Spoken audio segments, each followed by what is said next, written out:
Early as fuck, but I don't care. It's Saturday.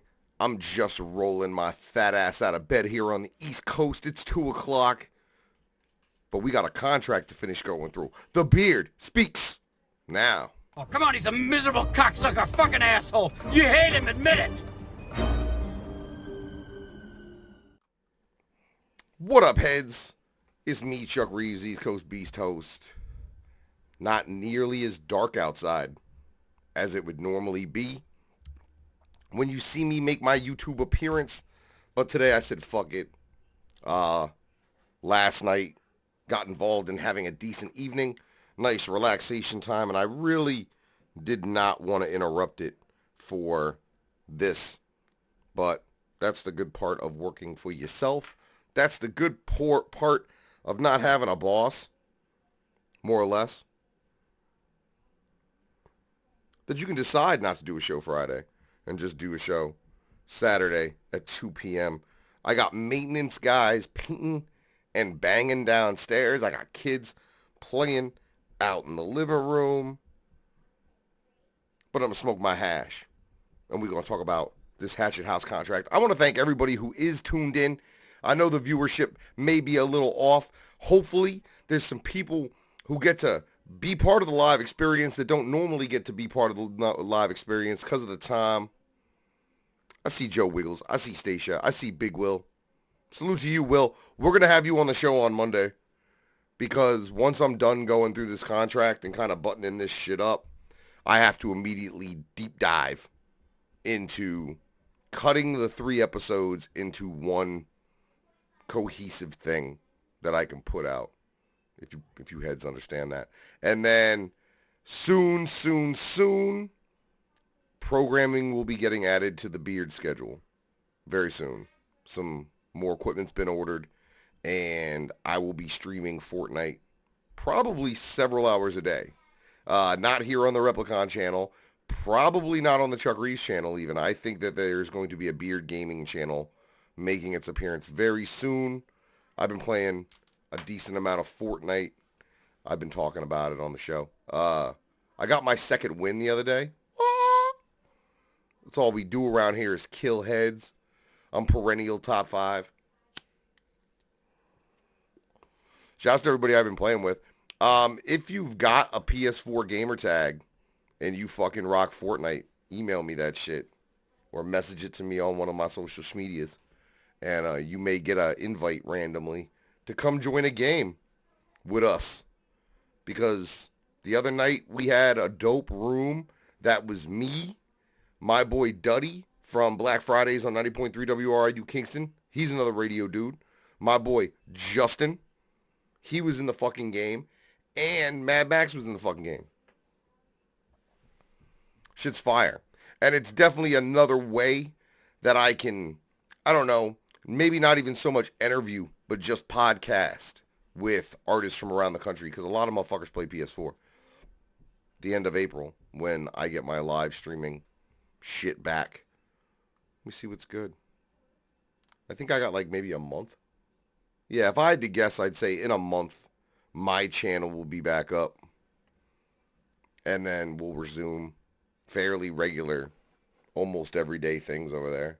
The growth over there has continued. I'm actually a little dumbfounded. We just cracked 2,800 subscribers on the main Chuck Reeves channel. I think it's about 510 over here now.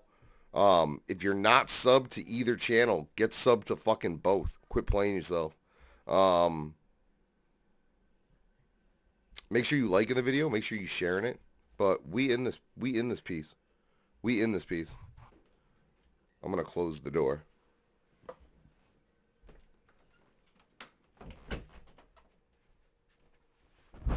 But yo, I see PJ in the chat room. PJ's always in the chat room, if motherfuckers hadn't noticed. I know the pre-orders are done, but if you've yet to do so, you should slide your ass on over and get them damn tarot cards. Yeah, the pre-order's closed, but you can slide your ass on over and still order a deck of those, featuring the likes of Twisted, the likes of Gmo Ski, PJ, as you can see, the Replicon radio crew, and then, of course, myself, Chuck Reeves, the hater. All right, I'm still waiting on mine. I'm thinking they're gonna be here this week if they closed pre-orders last week. It's fucking early. Today's show's gonna be kind of different.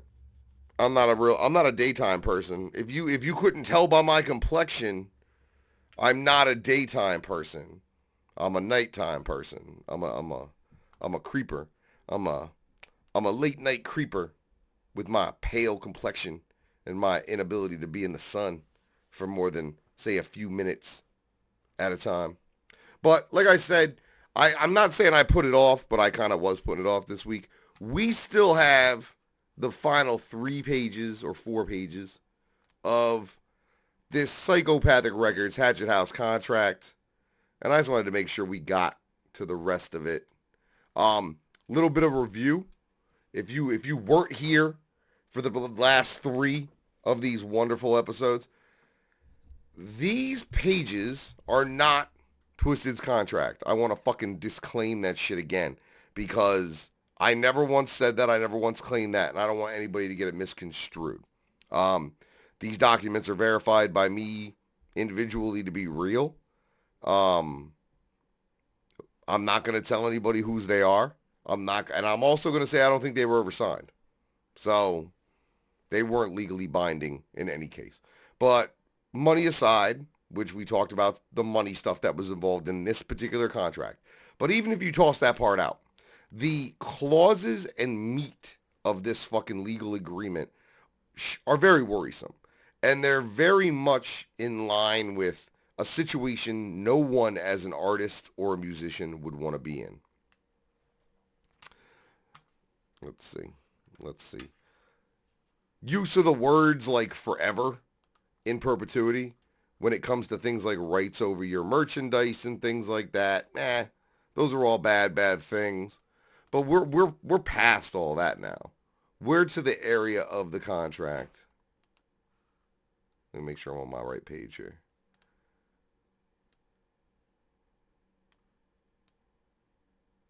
Okay, yep, we talked about that. We talked about concert tours and concert shows.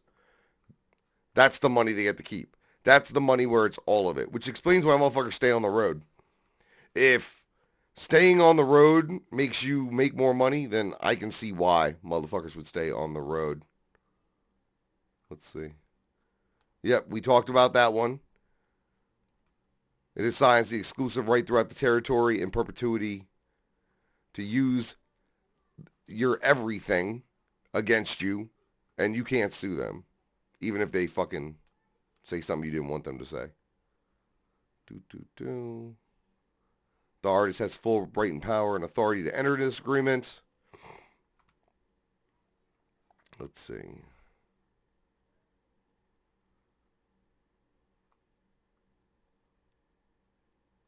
All right, that's all just legalese for.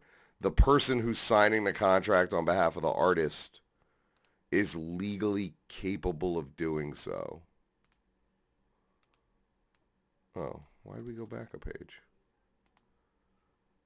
What are you doing?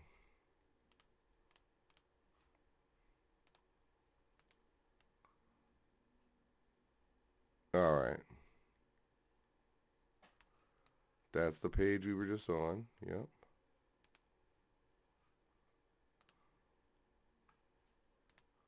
So let's make that big. And then, all right, here we go. Now this shit's really dense. And this is a lot of this stuff. The artist will not re-record any of the compositions recorded here under for 5 years following the end of the term. That's a weird clause. I suppose you could re-record stuff and have new masters after 5 years. I don't know what that means. I'm confused by that clause.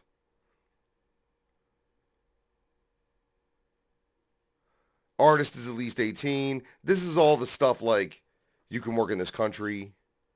If you don't, you have the right paperwork.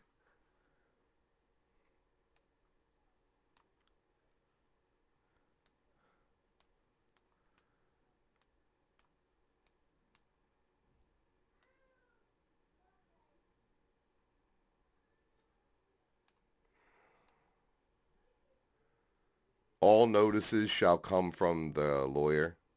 Apparently that's the lawyer. Lindsay Feldman, attorney at law. Marino Del Rey, California.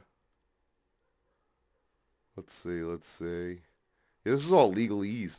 This is all legalese crap.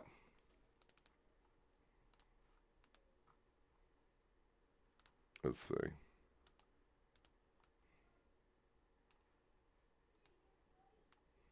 Okay, here we go. Because I knew there was more good stuff in here.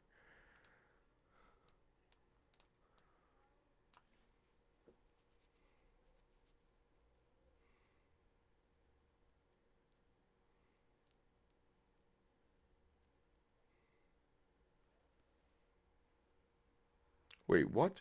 Artist acknowledges that the services to be provided by the artist hereunder are of a unique, special, extraordinary, unusual, intellectual, and irreplaceable character, which gives them a peculiar value and the loss of which cannot reasonably or adequately be compensated for by damages in an action of law.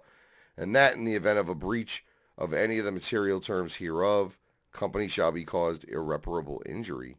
In such event, company shall have the right, in addition to its other rights and remedies, to seek injunctive relief in order to prevent the continuation of such breach. Artist acknowledges that the services hereunder are of a unique, special, which gives them a peculiar value.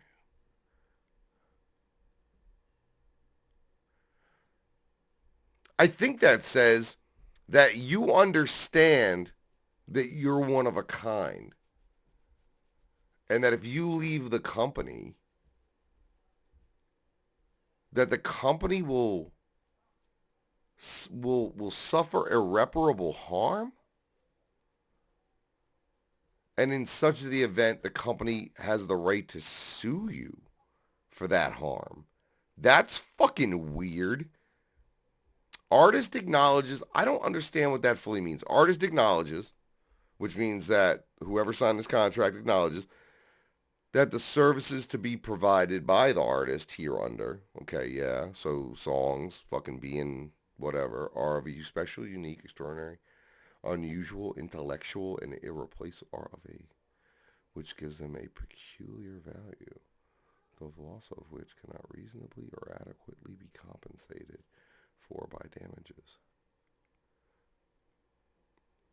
Yeah, so I don't know.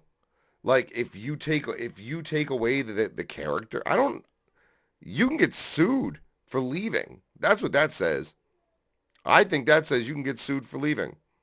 If I'm wrong, somebody let me know. Artist acknowledges that the services to be provided by artist hereunder are of a special, unique, extraordinary, unusual, intellectual, and irreplaceable character, which gives them a peculiar value, the loss of which cannot reasonably or adequately be compensated for by damages in an action of law, and that in the event of a breach of any of the material terms hereof. Oh, okay. I see. So, if you fuck up, they can extra sue you for fucking up. There we go.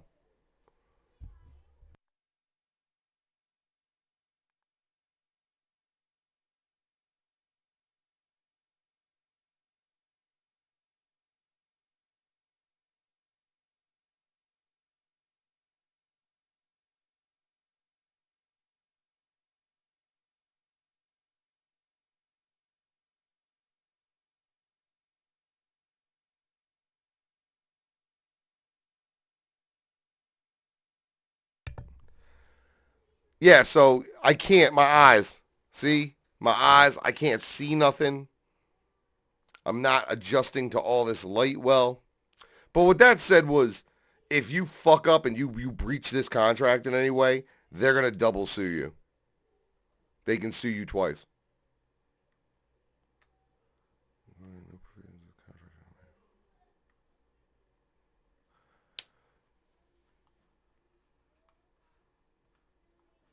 Oh, so you can cut one thing out of this contract. If you hold something in the agreement to be void, invalid, inoperative, if it's found to be that way.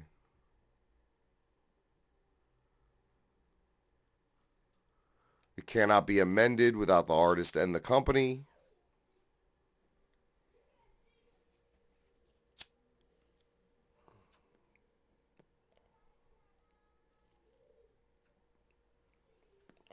Once again, they don't have to pay you if you don't ask for it.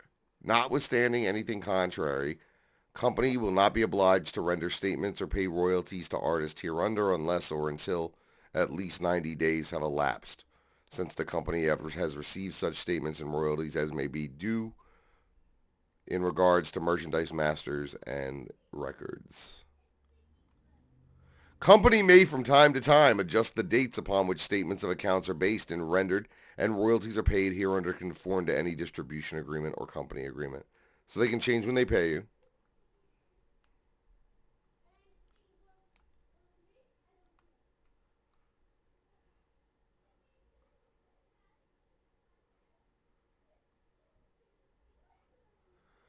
So if you have to, if they're going to deliver you your royalty statements and payments, you have 45 days if they didn't give you enough money to give them in writing. Artists will be deemed to have consented to the accuracy of all royalty statements and payments, and they will be binding upon the artist and will be deemed as accurate unless you give a specific reason in writing stating the basis thereof within 45 days of the date such statement was rendered. So they're going to pay you, and if they pay you too little, you got to write a letter saying, look, you paid me too little, and this is exactly why. But then they can still say no. See, all this shit doesn't mean anything. I'm not even interested in this sort of shit. Because to be honest, there's one major clause in here that I know is coming that makes it so it doesn't matter what this piece of paper says. And this is the one I can't believe people let fly, and the one that people sign. It's a little ridiculous.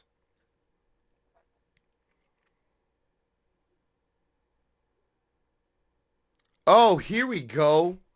Nothing contained in this agreement. Hold on, let me make sure. Okay. Nothing contained in this agreement shall be deemed to create the relationship of employer or employee or any other relationship, including but not limited to joint venture or partnership, other than that of an independent contract between artist and company. Each party shall be responsible for its own taxes. If company pays or is required to pay any taxes. Okay, so that statement has to do with taxes. But that statement says a lot more than that. This agreement shall not be deemed to have created any type of relationship, whether it was family, whether it was friends.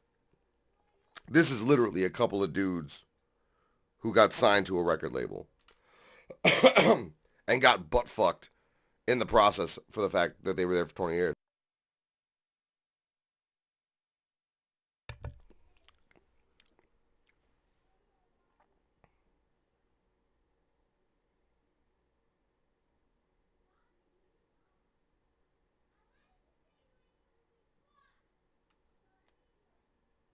Oh, what is this?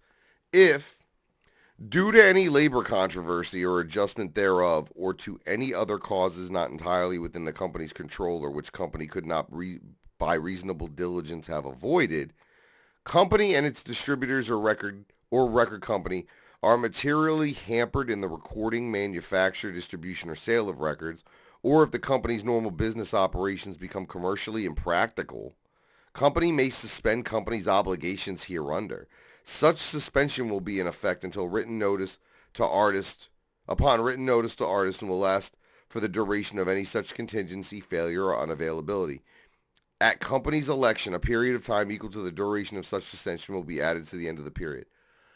Oh, so if they determine that there's something that's out of their control, they can suspend you as an artist, which means you can't work for nobody else.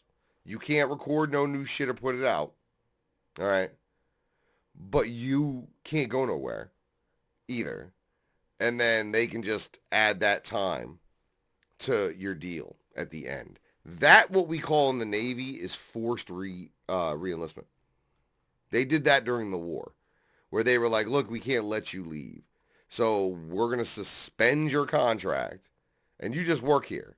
You can't leave, but you're not tacking time off your shit. You're still here, though. That could explain something having to do with certain ABK people. Wait, did I just miss a page? See, I feel like I'm waking up now. Oh, I got coffee in the fridge. Wait 1 second. That's why I'm all fucked up. I didn't have my coffee.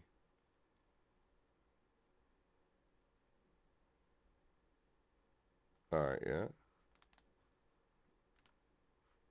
What's good with this one? All right, this is the page we were just on. Okay.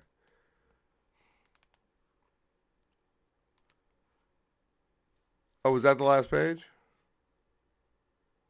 No, that wasn't the last page. You're crazy.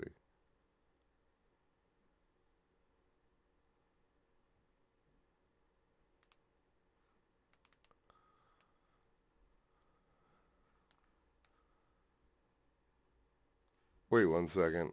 I thought this was the last page. Maybe I'm tripping. I know there were pages missing. But there was a clause on one of these pages that had to do with whether or not you could complain. That if you had a complaint, the company was sole arbitrator.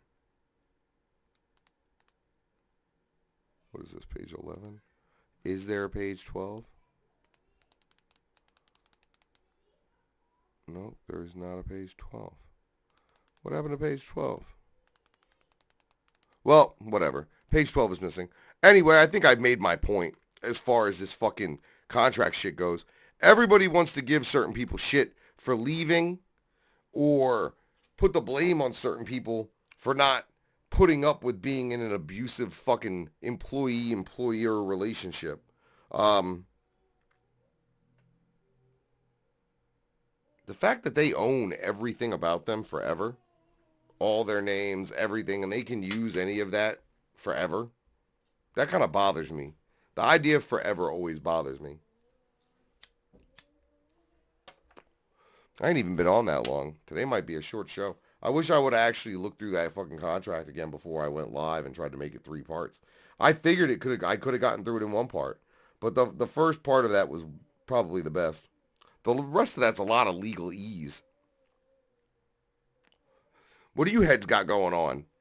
Like I said, we're going to have Big Will on the show on Monday. He trying to start some shit locally, I guess. But what the fuck y'all heads doing? Who's done what lately? Shouts to Dana, once again, for getting her hater tattoo. And her Replicon dino. And her flame emoji. Like, it's like the trifecta. We call that the Deathly Hollows. The 3 pieces. We are the triad. Some fucking Replicon promo. Monday. Don't miss out. George Vlakis. VHAL. I can never pronounce his last name, even though I call his voicemail. You've reached George Vlakis at Magic Ninja Entertainment in Purple Hash. But he's going to be in the house. They're going to be interviewing him. That shit's pretty fantastic. PJ, you going to Twizzler? You going? Last night looked poppin'. Yeah, let me go get my Go Juice, and I'll come back, and we'll do coffee. We'll do coffee talk. Coffee talk.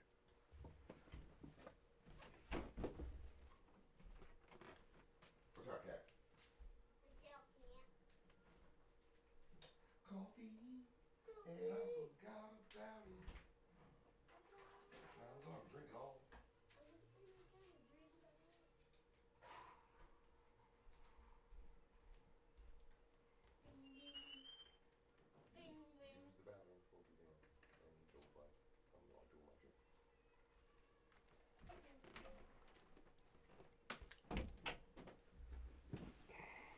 And I'm back. This, my friends, is a large cold brew coffee. It's the jam. You're going to Lowe's? Big day plan, big day plan. Might go to Joann Fabrics. I don't know if we're going to have enough time. I don't know. Some's going on tonight. Rugged Man in New Hampshire. It's like 100 miles from me. If anybody's watching that's local to me and wants to go to Rugged Man in New Hampshire tonight, hit me up. Oh, another shameless plug. Over on the Beast Host Facebook page tonight, the homeboy Justin is going to be doing some pop customizing in the form, he got 2 pops. He's going to be doing a Gmo pop. Like a Gmo pop, essentially. So, make sure you tune in for that. I may or may not be on that broadcast.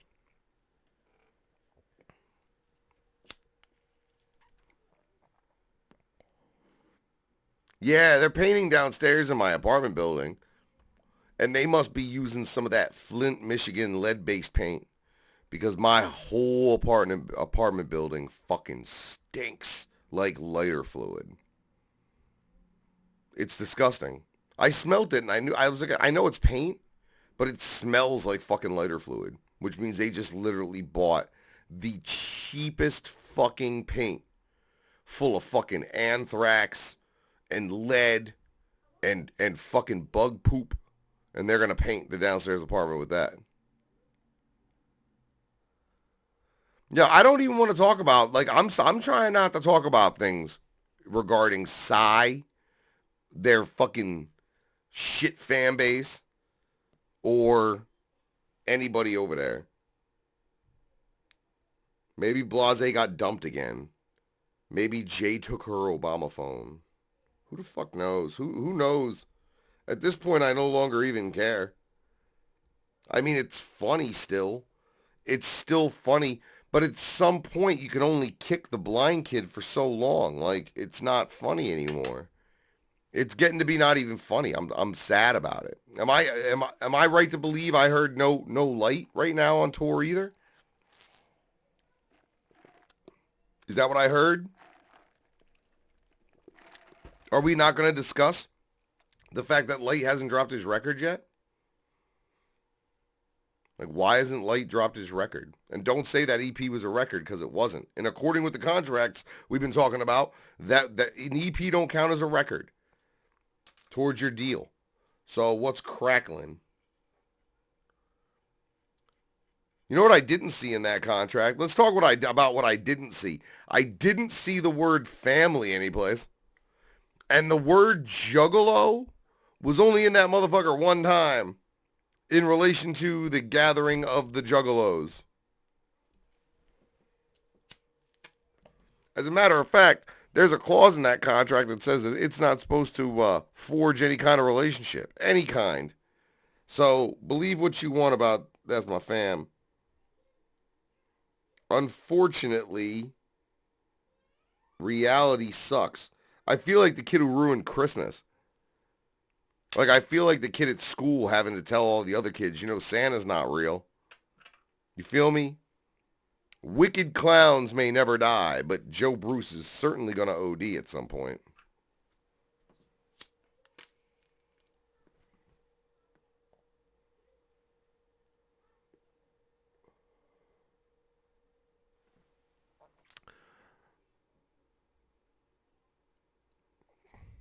Three versions of an EP actually counts as 3 releases, though.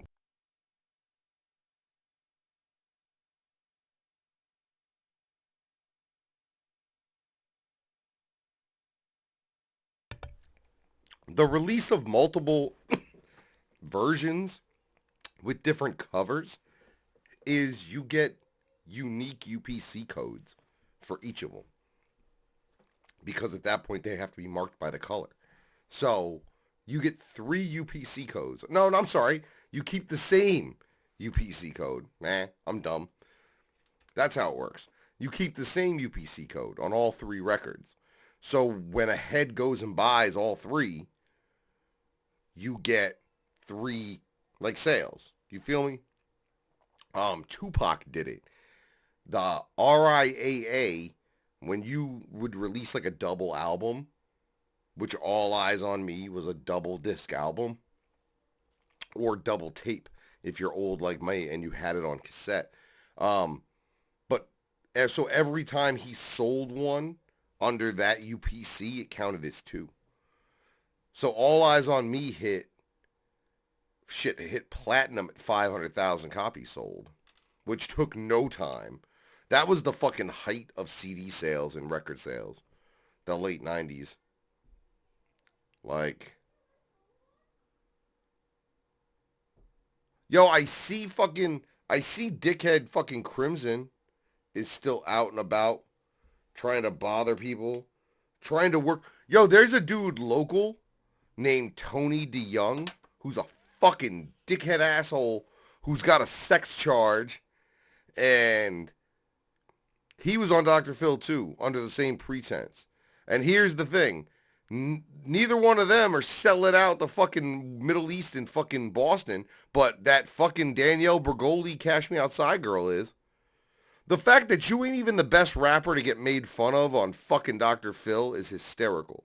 And that's the thing. Danielle Bergoli didn't go on Dr. Phil as a rapper. She went on as something else. And then she parlayed that into rapping. That's where y'all fucked up. You can't allow the rap to be part of the reason you go on Dr. Phil. Because if the rap was any good and if it was worth anything, you wouldn't be on Dr. Phil because of it. Right? I mean, am I fucked up on this one? Y'all feeling that new Gmo track? Let me get some flame emojis in the chat. If you checked out that new Gmo Cess Crew track, it's called Holographic. It's fire. I was hoping they would have shot a video for it, but the fact that we got that's what we hope for. That's what we used to get, remember? Who remembers City to City with Tech and Cottonmouth Kings? Tech and Cottonmouth Kings going on the road together. So what they do, they release a single. That shit don't happen no more. Now it definitely doesn't happen. And the reason it doesn't happen as much as it used to. So, back when that shit used to happen, you had a bunch of dudes on who all knew each other. They were all on tour. They all knew each other. They were all contemporaries of one another. They were all talented. And they were all eating an equal share of the pie. What you get now in, tours is you get a headliner, maybe a couple of openers that they pick, personally, and then what you get are buy-ons. So I don't expect to hear an ICP Attila song. I mean, are we supposed to get one? Or was this a creation of a fucking talent booker and these guys don't even talk to each other? You know what I'm saying? I don't think we're going to see fucking Lil Toenail or whatever, fucking Lil Foot, whatever the fuck his name is, and ICP. I don't think so. Because he's a fucking buy-on. When you get... I have no problem with buy-ons. But if we're going to have buy-ons, which buy-ons have become the new standard. I mean, everywhere. Whether it's mainstream artists, whether it's underground artists, there's a buy-on factor. And at this point, they're advertising it. I don't even... it used to be... There used to be things in the entertainment industry that there was a curtain. You know what I mean? You call it the fourth wall. You try not to break the fourth wall. You kind of have this illusion. You know what I mean? It's like being able to see under the magician's table and shit. Who wants that? Does it ruin the show? At this point, I don't think it does. Because they don't, you might not want us talking about what's going on behind the curtain, which is these buy-ons. But you're yelling or someone's yelling from behind the curtain, hey, who wants to buy onto this show now? And now that's the issue. And I mean, if we're going to have buy-ons, then they have to be recognized as that's a buy-on. And what does that mean? That just means that Homeboy came up with $300 or whatever dollars for the show. Or, I've seen buy-on packages for certain tours go, $12,000 for the entire fucking road, for the whole tour, whatever it be. So, but you have to recognize those people and be able to say, look, he's a buy-on. That he didn't buy a cosign. You're not buying a cosign. You're not buying a record deal. You're buying 15 minutes to 20 minutes on stage every night. And your flyer on your logo on a flyer or on several flyers. The ability to travel, but your travel's getting paid by you anyway. You're not on the bus with anybody. You're not getting, like a look from them. Like literally what you're doing is buying into an empty slot for a traveling road show. Like, I don't know. I can't explain it any other way. Like, at this point, we've become carnival barkers to some point. So, like, it's great. If you want to buy on, that's fine. But have a plan. You know, if you're going to do a buy on, have that buy on be part of a much larger budget. You know, and take merch on the road, obviously. Have a new release to push. Be good. How about be good? Can we do be good? If I had a chunk of money that I could just fucking fuck off, I would probably run a contest. And I'd be like, look, I know how much all the buy-ons are. We'll have a contest. Whoever wins the fucking contest, I'll pay for your buy-on. But I'm also going to make at least half of what every spot merch and shit, because you're going to have to sign with me for that. See, I also have, my contract be shitty. You know, if you sign a contract with me as an artist, it's just going to say, I own you, fam, and then a line. And then I'm not even going to sign it. I'm going to put my thumbprint on it in fucking virgin blood. You selling your soul to Chuck Reeves. No, I couldn't do that. Not with what I know now. Like, it's easy to be greedy. This is a good place to go with this conversation. It's easy to be greedy. Do you think I don't want to be greedy? Do you think I don't even rap? I don't rap. I don't have, like, when I go on stage, it's as much as I'm entertaining people, and that's fine, I'm serving a purpose. Whether that be to fill time so you don't have people standing around with their thumbs up their asses getting angry because there's an hour wait between artists or something stupid. You know, I go out there, I give information, I go out there, I tell people go to that fucking bar, you know, go to the fucking merch booth. Sometimes I give out free stuff. I provide a service. Like, I keep the schedule on time. I do promotion. Like, that's a service. So, a lot of times I'll get booked someplace. And someone will say to me, like, okay, we're going to give you 15 minutes. And it's like, look, I'm not going to shove this into the middle of a concert. Because no one's going to want to hear this in the middle of a concert. Maybe you do. I could see me doing this at the beginning during the warm-up and shit, and I do that. But I don't need like a slot. So, for example, I'll use this as a good example because it went down about a year ago.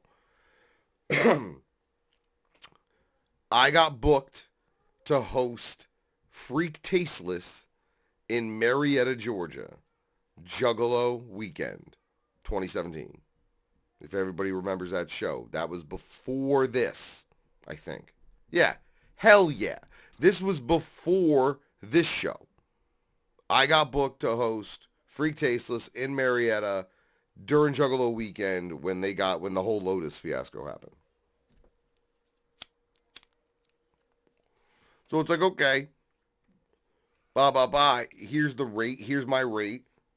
Okay. I need travel. Okay. And then, well, we want you to book the openers. Okay. And they said, look, we can't offer anything money-wise or travel, but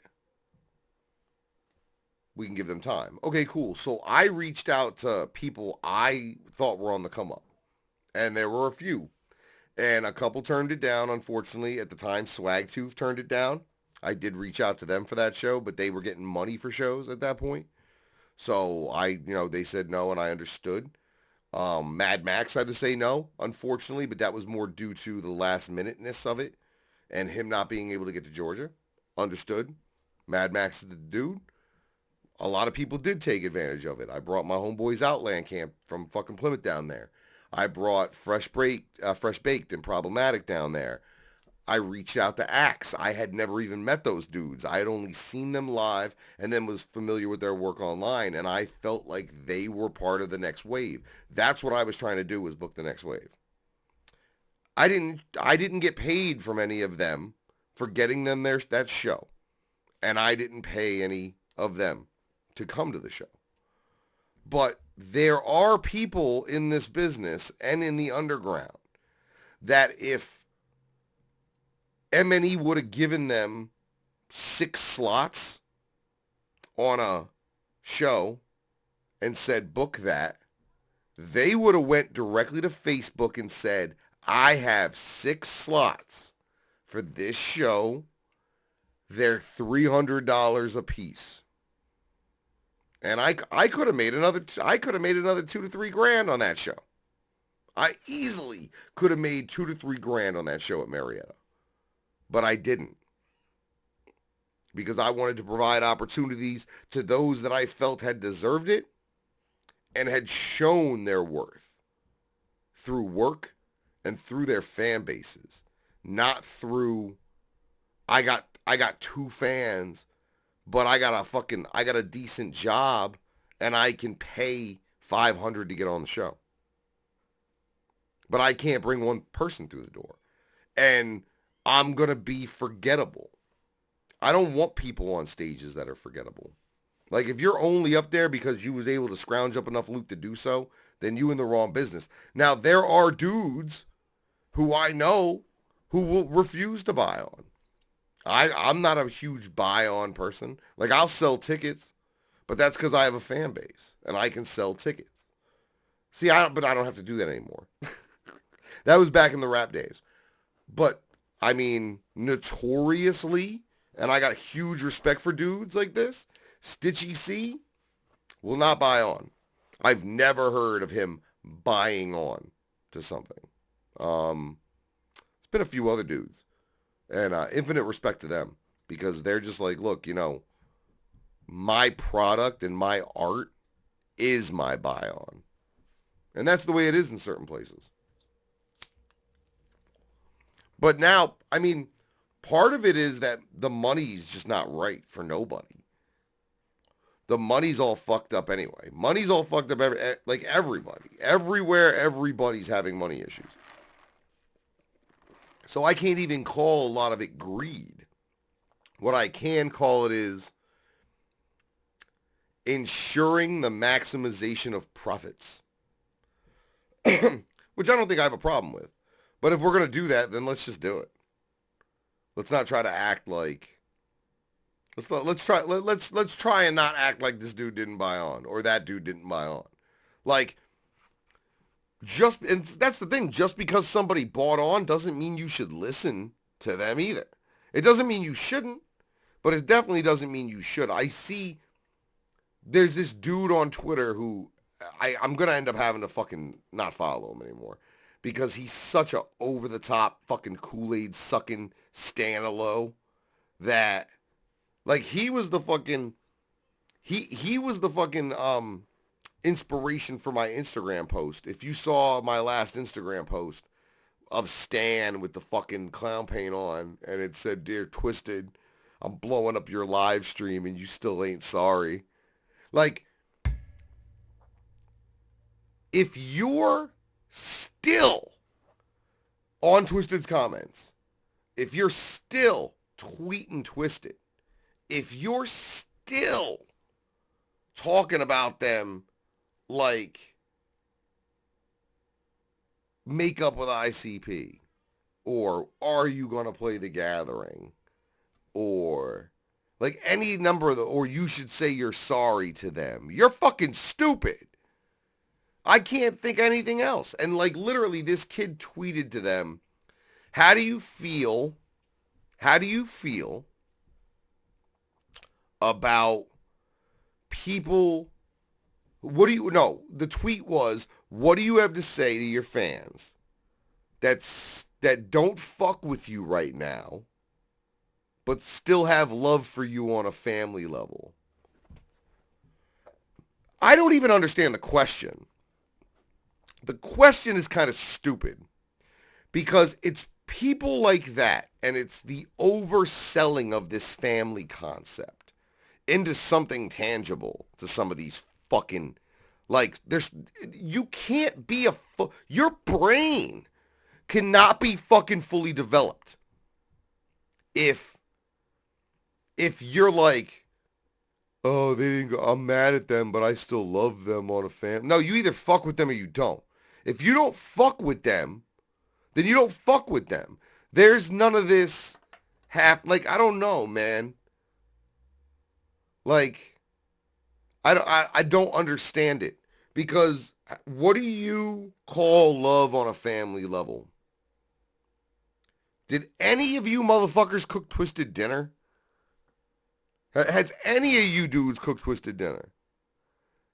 Has Twisted ever, like, sent you a birthday card? I mean, shit. Like, I don't get the question. Let me make sure I know what the fuck I'm talking about real quick. Nah, fuck that. I don't even want to put his fucking shit on. I don't even want to put his shit up like that. That's how bad that tweet annoyed me. Because it was like, people who aren't fucking you with you right now because of certain things, but still got love for you on a family level. Well, no, that's not how this works. You talk enough like that, you're going to end up with a restraining order. Like, there are some weird, like, Monoxide said, like, certain people use Juggalo as something to hide certain things behind. And I believe that entirely. There are people, and we see them at every show, who hide, who are using Juggalo to hide certain things. And I don't even have to get in specifics as to what those things are, because you know. You've seen the ones. Like, there are people, some people I see at shows, that I would never, ever allow in my house. Like, if your entire thing is and that's you and that's what you, then no, man. Like, no.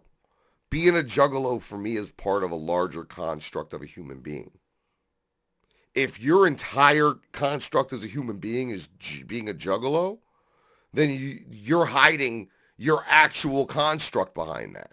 I don't hide my construct behind being a Juggalo. My construct is different, it's varied, and there's different layers to it. There's negative things about me as a person, there's positive things about me as a person. But I can't put the word Juggalo in front of any of those pieces. That word Juggalo, to be honest, probably exists in the positive and negative aspects of my personality.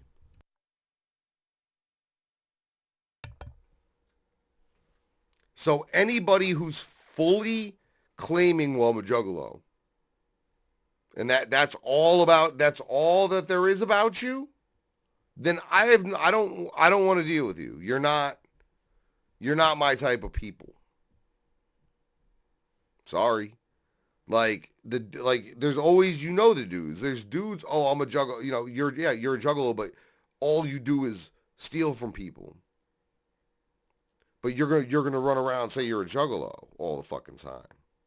Nah, man, why don't you talk about how part of your personality is that you're a thief, and that has nothing to do with being a Juggalo. But you can't. So you hide behind this word. This fucking Juggalo word that's caused so much fucking issues.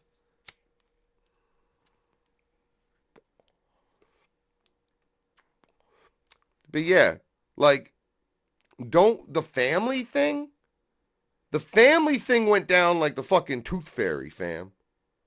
The family thing went down like the Easter Bunny. The family thing went down like the Great Pumpkin, homeboy. Like, what do you mean? Like, we still got love for you on a family level. No, you don't.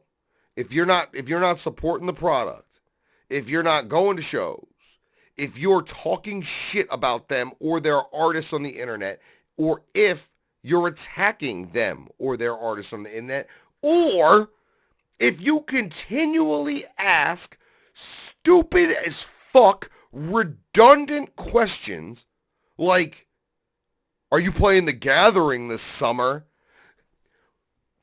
They're on Warped Tour. Warped Tour.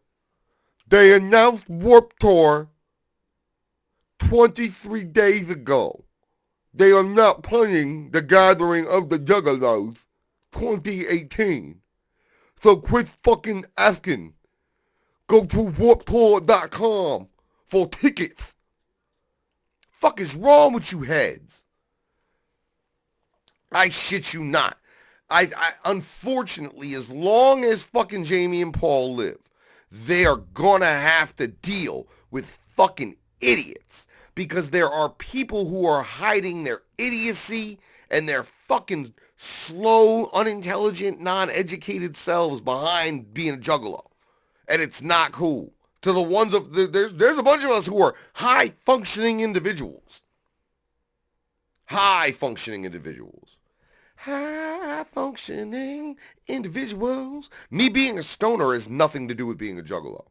Juggalos, albeit known more or less as a stoner culture, right? Joe and Joey never really smoked weed. When I was down, when I first got down, Joe and Joey didn't smoke weed at all. They were staunchly anti-drug. So tell me again how juggalos as a whole resemble anything like our creators. Because we wouldn't even be... Think about this. If we were like Joe and Joey as juggalos, they don't listen to ICP and Twisted. If one of the things that ties us all together as juggalos is that we listen to ICP and Twisted, then ICP and Twisted are not juggalos. Because now we know for sure Joe's listening to Prince and Michael Jackson like all the time. And Paul's in the truck listening to top 40s pop radio because I know how high, I know how it is to just get high and not give a fuck what's on the radio. Straight up. So, you know, if what ties all juggalos together is a love of this music, I don't know if making this music makes you one of us.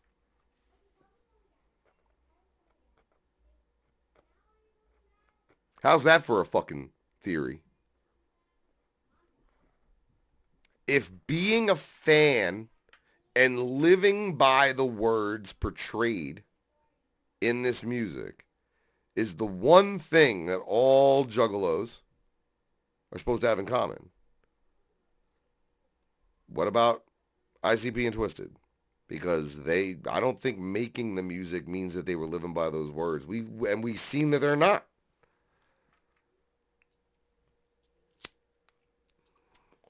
That's just me, though.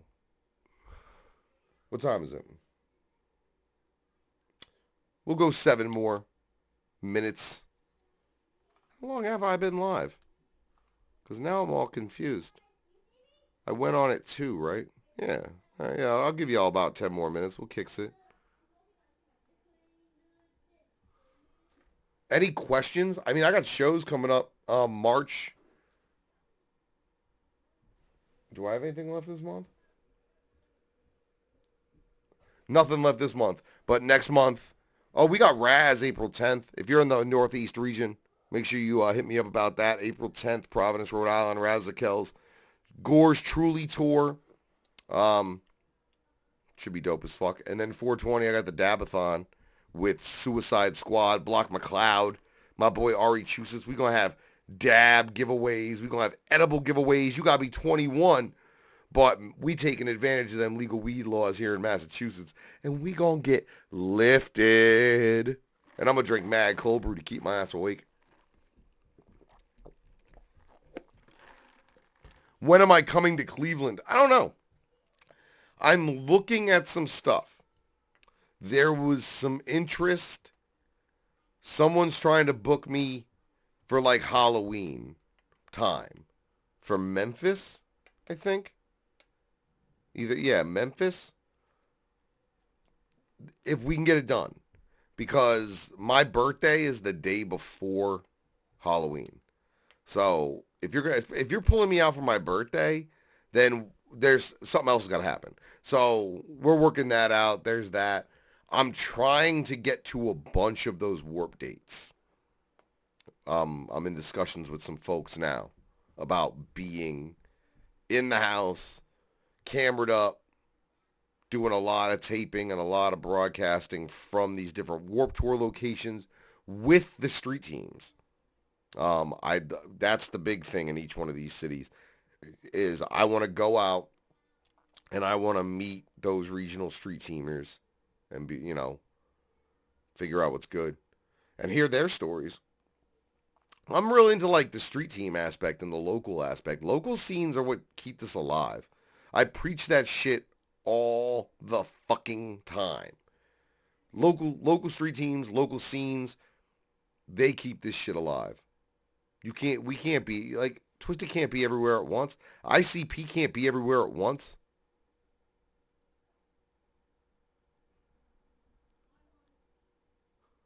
Let's see.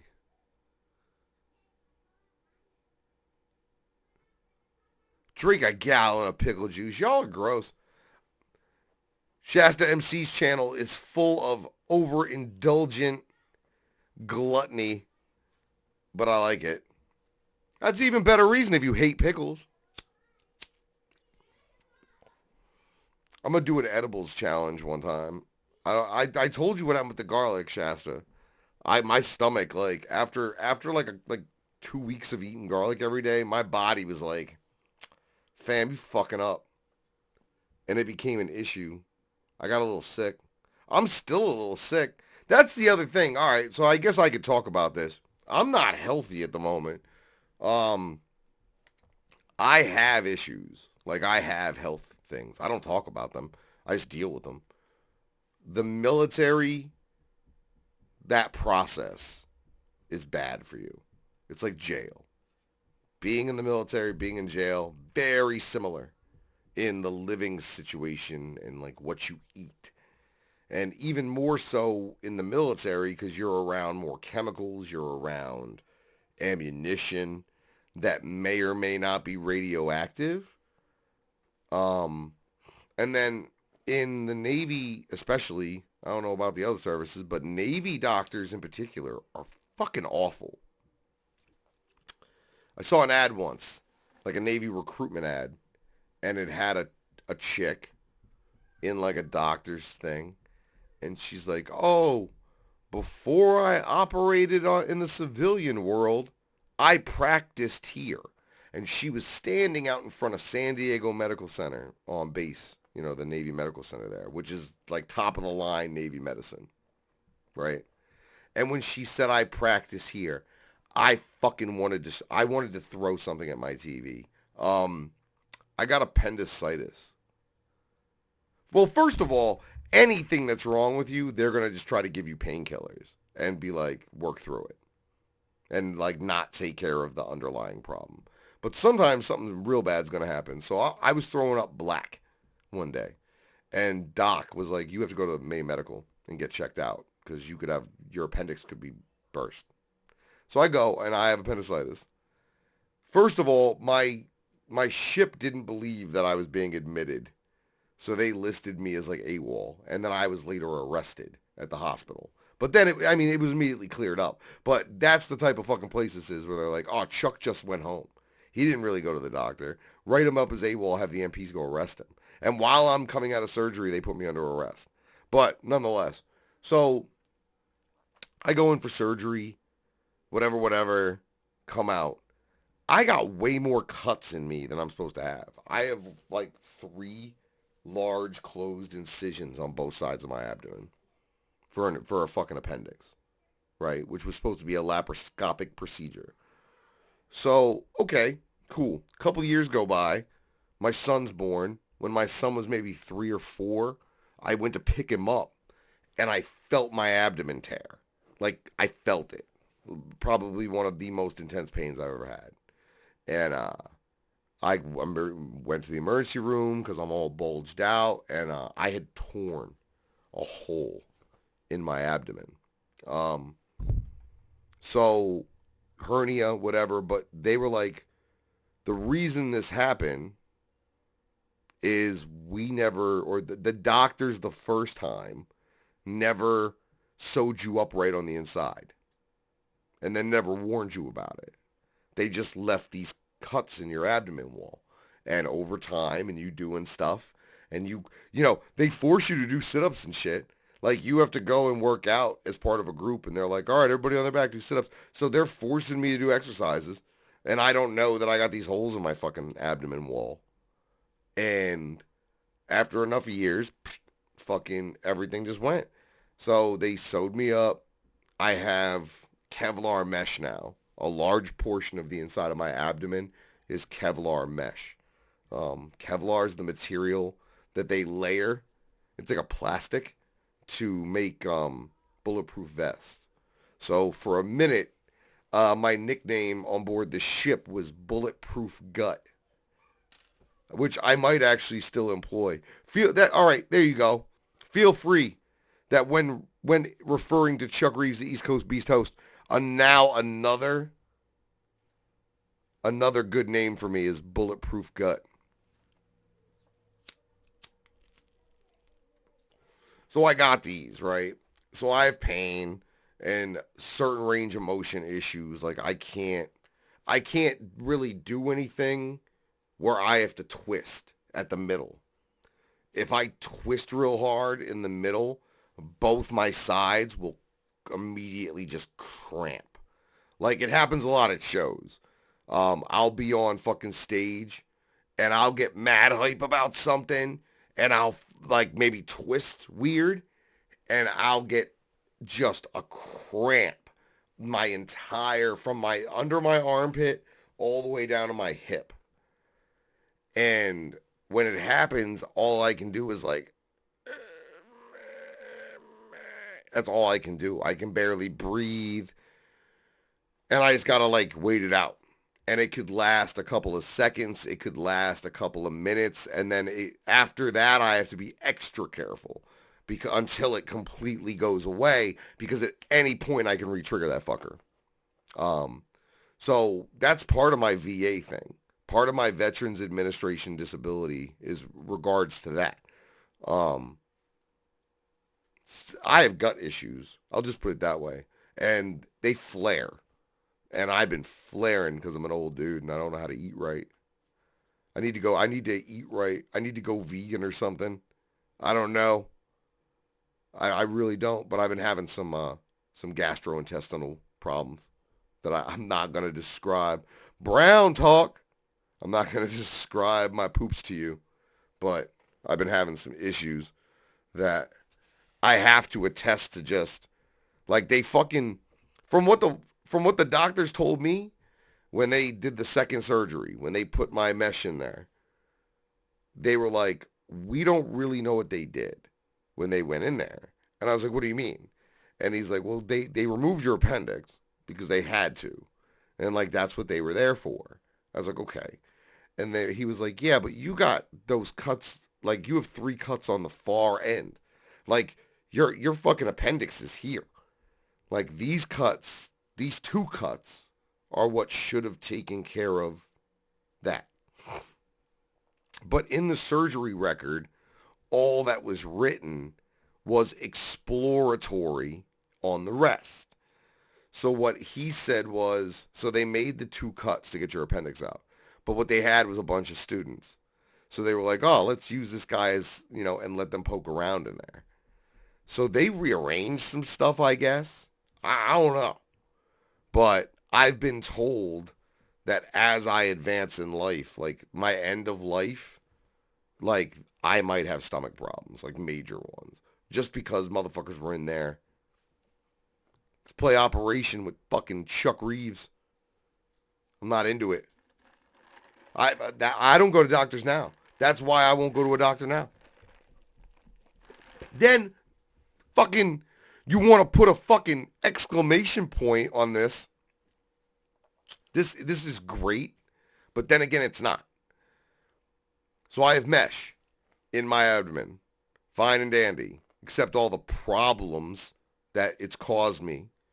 I get a letter in the mail about 2 years after I got out of the Navy, and it said, "Hi, this is from this company. We've been informed that you have our mesh in your body, and it's got the following serial number, because they serial number all medical implants now, and that serial number is part of a batch that is currently under recall."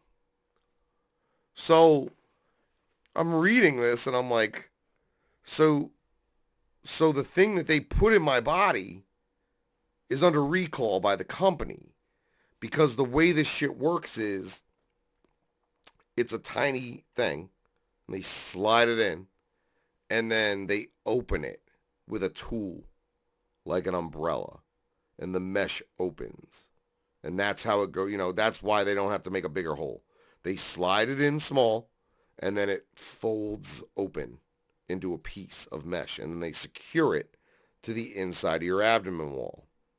Now, the problem that I guess this batch, and the one that's still in my stomach, mind you, is part of the batch. The problem the batch was having was that at some point, these fuckers were just deciding to snap shut inside.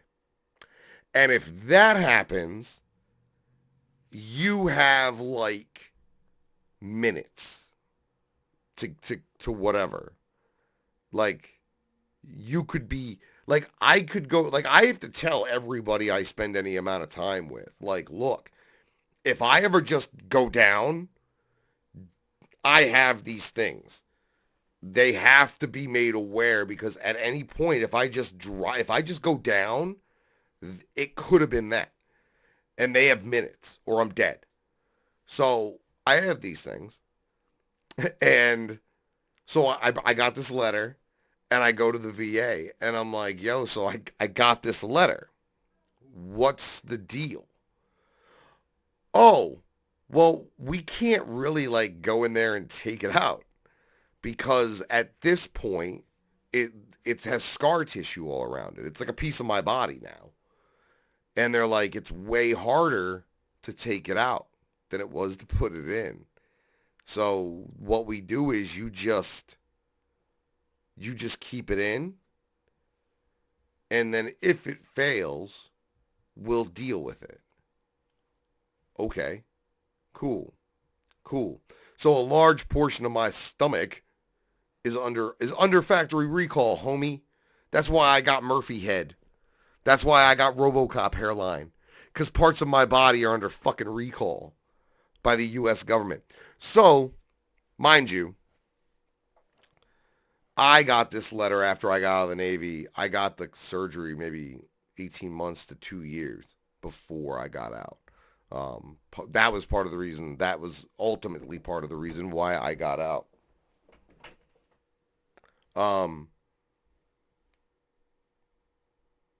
It turns out they had been under recall since like a week after they shipped. So there was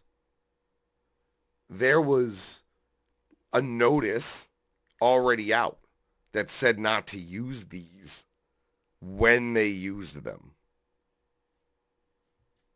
I ultimately found that out. I ultimately found out that I wasn't informed for damn near 4 years by the company. But the doctors and the medical center in San Diego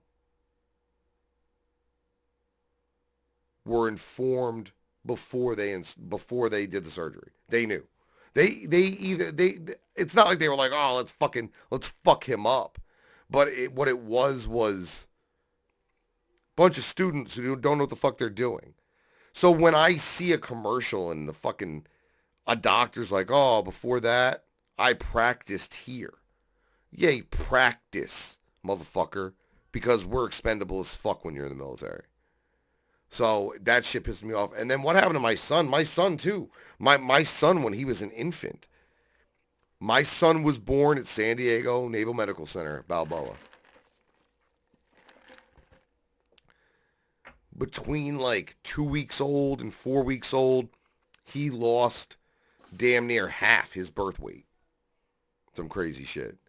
And the pediatrician, the doctor, the baby doctor kept saying he's got indigestion and he just can't keep his food up. Okay. So I ain't got no reason not to believe this doctor. So we're doing everything we can to like keep his food down, because at this point we're trying to stuff him with food and he's throwing up. So not even food, formula. I mean, he was an infant. One night, he didn't piss or shit all day. And anybody who's got a baby knows if your baby doesn't pee or poop in a 24-hour period, you need to go to a doctor. You need to bring that fucking child to a fucking emergency room. So I was like, fuck it. We're not waiting for his next appointment. We're going to take him to the ER right now. So we took him to the ER. The pediatrician on duty that day, who was from a different facility, saw my son and was like, oh, this is this. We have to give him surgery. It'll take like an hour. He'll be fine tomorrow. What? He's like, yeah, we see this all the time. There's a valve between your stomach and your lower intestine that in some babies, it's too thick. And because it's too thick, it doesn't open right, and it doesn't allow food to pass from the stomach into the intestine. So what was going on was that my son was drinking formula. It was getting stuck in his stomach, and it was getting sour and turning bad in there, and then he was throwing up. It just wasn't allowing it to pass into his lower intestine fast enough for digestion. So they take him in. They go right in. They didn't even give him a new hole. The fucking umbilical joint was still open. They went right in the existing umbilical thing. Went in there. Filleted his little shit. Fucking soldered him up or whatever. Put him back together. No stitches. This kid was fine. I saw this fucking doctor and I lost my shit. I was like, you were going to let my kid die. You were straight up like, he's got indigestion. Sit him up when he eats. What? And he clearly needed fucking surgery? Like that. So I don't go to doctors now. I haven't been healthy recently. I mean, I'm all right. I deal with it. But it sucks. So I appreciate everybody who's been kicking it with me. Shit, we got 25 watching. I see some people still in this motherfucker. I've been on for over an hour, though. I did just kind of want to finish up that contract discussion. I hope you guys enjoyed today. We talked about a couple of different things. I got some fucking go juice in me finally. Hit me off with those PSN gamer tags. If you play Fortnite and you're trying to get in on some of this Chuck Reeves Victory Royale action, hit me up. But yo, until Monday, we gonna have Big Will on the show. 11:30. Hold on, I gotta answer this. Hey, babe. Hi. I'm just getting ready to end the show. Hold on one second. So until Monday, 11:30, with my homeboy Big Will. I appreciate you taking this Saturday with me. But hey, the beard has spoken.